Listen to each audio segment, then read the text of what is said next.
Está por Pichincha, por el movimiento Creo, Patricio Donoso. Por supuesto, prensa escrita que no dé una cobertura a actos de corrupción en las primeras 5 de ellas. Es cuestión de prender la radio y los canales de televisión todos los días en los últimos meses. La primera noticia, la segunda, tercera, cuarta y quinta es referente a clamorosos casos de corrupción.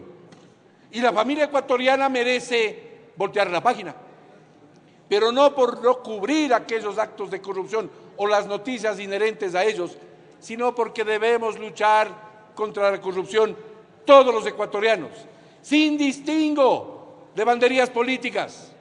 Por eso es que cuando la Comisión ha receptado múltiples proyectos de reformas a múltiples leyes también, desde mi curul he aplaudido aquello, porque ya basta de que nos llenen todos los días con noticias inherentes a la cantidad de millones de dólares que muchos corruptos se han ido llevando y que todavía no devuelven. Por eso es que hay que incorporar las reformas necesarias para que la lucha contra la corrupción tenga algún viso mayor de éxito o de éxitos. Por eso es que, señor presidente, apoyo irrestrictamente la reforma al artículo 7 de la Ley del Consejo de Participación Ciudadana y Control Social, que en el artículo 5 de aquella ley hace referencia, el proyecto me refiero, a que deberá haber para aquellos que denuncian casos de corrupción el acompañamiento y asistencia jurídica a los y las ciudadanas que presenten denuncias por actos de corrupción, porque es público y notorio que aquellos que han denunciado actos de corrupción han sido y están siendo perseguidos. Es que eso es inaudito. Los pájaros disparando contra las escopetas. Legislemos en ese sentido, colegas legisladores, todos, de todos los partidos y movimientos políticos, con decisión, con valentía.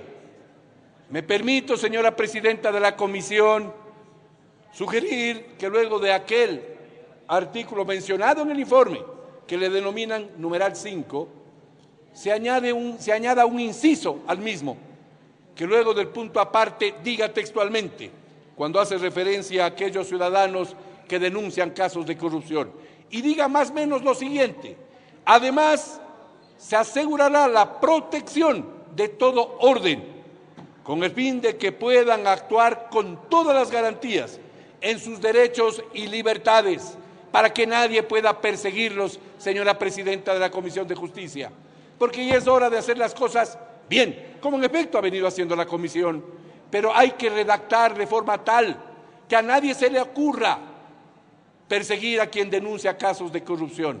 Obviamente, el debido proceso señalará la realidad o no de los mismos. Como es primer debate, señor presidente de la Asamblea o de la sesión y presidenta de la comisión, he de hacer un par de referencias a este tema, porque en el fondo se están reformando o se estarían reformando el Código Integral Penal, los derechos de participación. Ya el legislador Luis Fernando Torres fue claro al manifestar los riesgos que pueden existir con ciertas suspensiones. Hay que echarle ojo a aquellas inhabilidades en los derechos de participación del ciudadano. El tema del indulto y la amnistía. Me parece muy bien que se establezca que no se pueden dar amnistías e indultos a aquellos que han atentado contra la administración pública, porque si no entraríamos o podríamos entrar en una suerte, en un festival de amnistías o indultos. Medidas cautelares, hay que revisar aquello, señora presidenta.